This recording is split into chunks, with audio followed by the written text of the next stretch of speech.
로봇 수술이 정확히 어떤 건지, 이게 꼭 필요한 건지, 복강경 수술에 비해서 장단점이 어떤 건지 물어보시는 분들이 많이 계세요. 그래서 로봇 수술에 대해서 설명을 드려보겠습니다. 우선 결론부터 말씀드리면 로봇 수술이 꼭 필요하다는 절대 아닙니다. 어떤 수술을 할 때 로봇 수술이 없으면 안 된다 이런 경우는 절대 없고요. 모든 면에 있어서 로봇 수술이 우월하다 이것도 틀렸습니다. 어떤 경우에는 로봇 수술이 더 나은 경우가 있을 뿐이지 복강경 수술에 비해서 로봇 수술이 우월하다는 절대 틀린 말이고요. 방법을 설명해드리면 개복 수술 같은 경우에는 배를 개복해서 복벽을 벌려놓고 의사의 손을 넣어서 수술하는 게 개복 수술이고요. 복강경 수술 같은 경우에는 구멍을 뚫어서 구멍 하나하나에 수술기구를 하나씩 넣어서 의사가 환자 옆에 서서 조작을 해서 직접 수술을 합니다. 로봇 수술 같은 경우에는 여러 개의 구멍을 뚫는다는 면에서는 똑같아요. 그래서 상처를 봐서는 로봇 수술을 했는지 복강경 수술을 했는지 알 수는 없어요.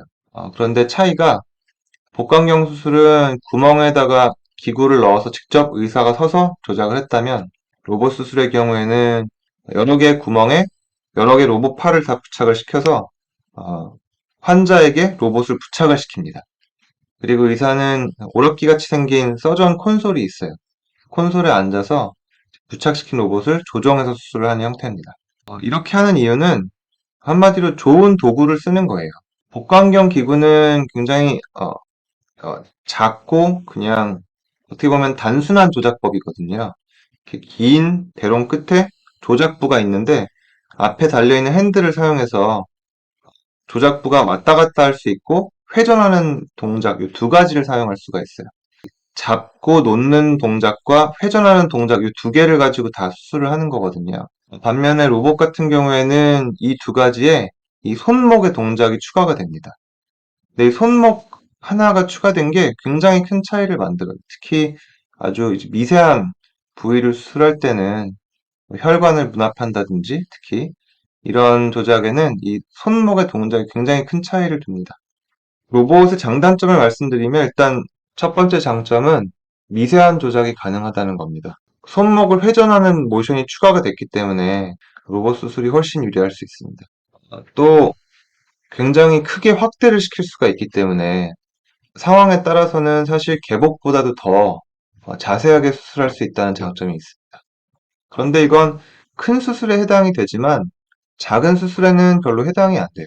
췌장암 수술을 하거나 어떤 전립선암 수술을 할 때는 지금 말씀드린 이런 미세한 조작이 이제 큰 장점으로 부각이 될 수 있지만 담낭절제술을 한다든지 탈장 수술을 할 때 이 확대라든지 미세한 조작이라든지 이런 장점은 거의 없어요. 두 번째 장점은 오퍼레이터, 그러니까 집도의의 비중이 크다는 겁니다. 우리가 개복 수술을 하거나 복강경 수술을 할 때는 조수에 어느 정도 의존적일 수밖에 없거든요. 그런데 로봇 수술 같은 경우에는 네 개의 팔을 다 내가 직접 사용하기 때문에 조수가 숙련된 조수인지 미숙한 조수인지에 따라서 전혀 영향을 받지가 않아요. 오퍼레이터의 그런 실력을 100% 발휘할 수 있는 수술이다. 이게 중요한 장점이 되겠습니다. 세 번째 장점은 이 투관침, 그러니까 복벽에 넣는 상처의 위치를 조금 더 유리하게 바꿀 수 있다는 장점이 있어요. 개복에 비해서 복강경이 유리한 점은 상처가 좀 덜 보인다는 장점이 있거든요. 그런데 한 단계 더 나아가서 로봇 수술을 할 때는 우리가 원하는 곳에 좀 상대적으로 놓을 수가 있어요. 왜냐하면 복강경 기구는 어디까지나 그냥 내가 손을 직접 조작을 해야 되는 기구들이기 때문에 내가 어느 정도는 자세가 나와야 수술할 수 있거든요. 그런 것들을 고려해서 투관침 위치를 정할 수밖에 없는데 로봇 같은 경우에는 일단 팔이 길고 직접 서서 수술하는 게 아니기 때문에 비교적 내가 원하는 위치에 넣을 수가 있습니다. 따라서 예를 들어서 복강경 담낭절제술을 할 때 너무 아래쪽에 뚫으면 힘들어서 못한다고 하면 로봇으로 담낭절제술을 할 때는 이 속옷을 입는 라인, 팬티 라인이라고 하죠. 그 아래쪽에 뚫어서 긴 팔을 이용해서 위쪽을 수술한다든지 이런 방법을 사용할 수가 있어요. 마지막 네 번째 장점은 복강경 수술을 할 때는 특히 긴 수술의 경우에는 어느 정도에는 복벽에 스트레스가 가해집니다.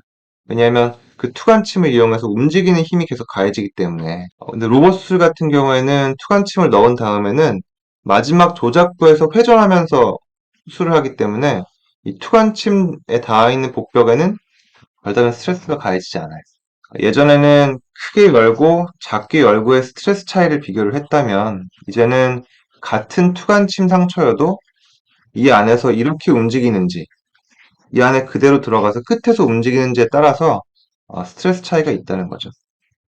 이런 스트레스 차이는 최근에 대장암 수술에서 로봇 수술이 복강경 수술보다 우월하다는 점이 연구로 입증이 된 바 있습니다. 단점을 얘기해보면 로봇 수술은 너무 비싸요.